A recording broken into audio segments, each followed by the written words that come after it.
Yeah, so as he said, he'll be announcing the squad after the press conference. So you'll get an injury know the injury updates and everything as well. Yeah. Okay. Are you looking at the no ball problem with Ishant and working on something in the nets with him? As I mentioned after the last game, he himself was very keen to rectify it. So I don't think that was something that needed to be spoken about again and again. He's a responsible cricketer. He's been around for so long, and he understands what needs to be corrected as all of us do in the team. So I don't think it needs to be repeated again to him. He knows the problem, and he's keen to rectify it in this game. Virat, एक जमाना था कि Perth wicket bounce carry और सामने वाली team सोचती थी कि बस फास्ट बॉलर के लगा दो तो प्रॉब्लम आ जाएगा इंडियन टीम को. जमाना बदल गया है. बैटिंग और बॉलिंग पर्थ टेस्ट ये ज़्यादा एक्साइटमेंट लग रही है टीम में. जी, काफ़ी एक्साइटमेंट लग रही है. अभी हमने पिच भी देखी, काफ़ी घास है उस पर, तो हमें तो और खुशी है. हम तो चाहते थे कि एडलेट से भी ज़्यादा घास मिले यहाँ पे, क्योंकि हमारे बॉलर्स जब प्ले में आएंगे तो फिर जब आपको एज अ टीम सेंस होता है कि आपके पास जीतने की अपॉर्चुनिटी है, और वो तभी होती है जब आप 20 विकेट ले सकते हैं. तो हमें जब भी ऐसी पिच दिखती है, जोहानिसबर्ग भी एक एग्जांपल था उसका, कि जहाँ पे लगता है कि बहुत मुश्किल होने वाला है, तो हम उसको एज अ पॉजिटिव लेते हैं कि हमारे पास रिजल्ट का चांस है, और अगर हम अपने दिमाग में प्रिपेयर करके जाएंगे कि हमें पॉजिटिव खेलना है, और बॉल लगना या विकेट में पेस होना, ये सब चीज़ें बहुत छोटी चीज़ें लगती हैं उसके आगे, रिजल्ट के आगे. फिर तो हम उसी माइंडसेट से जाएंगे जैसे हम जोहानिसबर्ग टेस्ट में गए थे, जहाँ पे दिखने में बहुत ही मुश्किल था विकेट, लेकिन हम जीते वहाँ पे. तो आई थिंक माइंडसेट मैटर करता है, और अभी जैसी सिचुएशन है हम लोग चाहते हैं कि मुश्किल विकेटों पे खेलें ताकि हम लोग भी 20 विकेट ले सके और हमारा भी जीतने का चांस हो. There are talks about Parth being the liveliest wicket in the world and all. As you mentioned, how much inspiration does the team take from that wondrous victory? Even though we, after 2-0 down, we won the test match there. I don't. I played all around the world for 10 years now, and I have not played on a wicket like Johannesburg, to be honest, till now. And I played at Perth as well, 2012. That was not even close to what Johannesburg was. So, look, we are not alien to pitches like these, and we played in the past many times on these kind of wickets. So, it's nothing new for us. We know what to expect on a pitch like this. And as I said, on a lively wicket with a lot of grass on it and the surface being hard, you are as much in the game as the opposition, and there is no favourites to begin a test match. Whichever team plays well and whichever team is brave enough to tackle those conditions wins on tough wickets. So we are definitely confident of the percentage of chances that we have, and we want to build on that. Obviously Australia is going to be a strong team at their home conditions and on a wicket like Perth, which probably offers you more than other pitches in Australia, but as I said, we have an equal chance in the game. First time we are going to play, I'm sure that for the first time we are also coming here. So how big is the stadium, and do you think that the impact of the stadium has got something to do with getting overawed? No, not at all. I mean, this looks pretty much like MCG, to be honest. I walked in and I felt like it had a bit of MCG in it. So we've played in big stadiums before, and Australia also we've played in all the big stadiums. It's very different from the the old Perth stadium. The pitch pretty much feels and plays very similar. We just had a net session, and it's fast. It's supposed to be fast. So I don't see any major differences there. I mean, the stadium's beautiful. It's very well made, and it's got a great feel. So we're just looking forward to getting onto the park. Thank you. And Virat, you've got such a great fast bowling attack. It must be good to have a wicket that you can unleash them on, as opposed to the wickets you've played on in the past 12 months.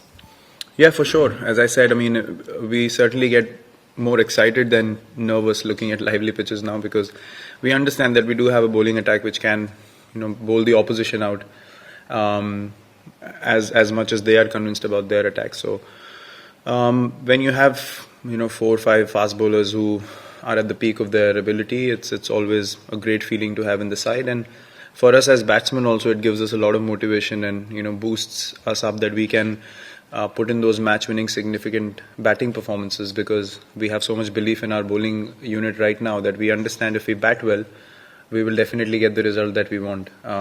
So it's a very exciting phase to be in, but something that we need to build on. As I said, we cannot be complacent or satisfied with one win. We have to keep repeating good things to be able to win series. And away, it's obviously a little more challenging. But even at home, if you want to win a series, you have to win games, and for that, you need to be consistent. So that's something that we're looking forward to. Yeah. We saw on day 5 of the first test the DRS decision for Pat Cummins to stay at the wicket that surprised a lot of commentators. But were you surprised by it, and how do you feel the sort of DRS is working? Is it something that you sort of spoke with the umpires on the match ref about? Yeah, look, we had a word with the umpires, and I mean, you have to take all the pros and cons with it. Sometimes the inconclusive decisions go your way, and sometimes they don't.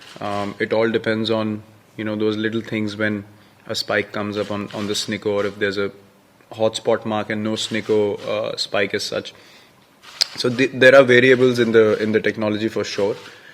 But I think if it wasn't for DRS, then you probably would be in a different situation in a game, because as a batter you don't, or as a fielding side you don't have any second chance of checking a decision that could be game changing, to be honest. So I'm okay with it. I mean, nothing's going to be perfect. Even you take human errors into consideration. So I don't see how everything or anything can be totally error free. So I guess unless things are rectified totally, we'll just have to take all these things in our stride. But to understand that there are significant decisions that the DRS has been able to overrule, and the game has gone to a different dimension altogether, which is something I think all the cricketers should be happy with. And I'm sure they'll look at the technological blips that are happening right now and try to correct them. We'll take last 3. Your first impression on the pitch when you saw it, and secondly, do you feel as if it could actually play into your hands, and given the inexperience of the Australian Test batsman? Yeah, look, as I said, I was pretty happy to see the pitch the way it is. I hope that no more grass is taken off the pitch, because that will mean that the first 3 days will obviously be very lively, and we as a team are pretty happy with that. We just have to challenge ourselves as a batting unit to show discipline and show positive intent, and then ask the bowlers to do the job that they did at Adelaide as well. So I think this pitch is going to offer significantly more to the bowlers than Adelaide did, and that's something that we're very excited about, to be honest. Chetan? Virat, time and again, you, Ravi Shastri yesterday, Bharat described this bowling attack as the best ever to come out of India. In the past, maybe we had 1, 2 pacers. The various Indian captains had that. How does it feel to be the Indian captain to unleash this pace bowling attack? When you played in South Africa, England here, how does it feel to the Indian captain to do that? No Indian captain previously had this, 5 fast bowlers to choose. I mean, I guess I'm just lucky that they are at their peak when I'm captain. To be honest, I haven't gone scouting for them and picked out 5 people. They've been playing for a while, and it's just that they've come into their own at the time that I'm captain. So I'm not going to sit here and take credit for unleashing someone, because they have been working hard on their game, and I just am captain right now, and I'm really proud to have guys that are at the peak of their powers, because as I said, if you don't take 20 wickets, you don't win a test match, regardless of whether you scored 600 or 700 or 800 runs. It's insignificant. If you get 300 on the board and there are guys who can pick you 20 wickets, you're absolutely fine as a team, and you're very excited as captain as well. So I'm just happy and grateful that these guys are in their peak time right now, and it's helping Indian cricket, because the way they have bowled in the last 3 tours, I mean, this is the 3rd tour that we're on. It's amazing to see how hungry they are to get 20 wickets every game, and how they're not giving away so many easy runs anymore, and that's something that I'm sure they've really worked hard on their game, and it's coming together now. So which I'm sure everyone is enjoying who's watching us play. Final. Virat, Sunil Gavaskar mentioned that he was uncomfortable with some of the comments from Rishabh directed towards Pat Cummins during the first test. Were you comfortable with that, and where his sort of level of talk is at? I haven't heard those comments, to be honest. I mean, I'll be able to answer when I see those things, because I don't know what comments are being spoken about, to be honest. He was basically saying that it's okay for him to be supportive of teammates, but that he shouldn't be saying anything to the opposition. Well, as I said, I haven't seen what he said or heard what he said to Pat Cummins because I'm not close to, or I can't hear what the stump mic is making people listen. So I can only comment on it when I hear those things, and I don't think he ever crossed the line at any stage or he used any swear words, which I think is fine.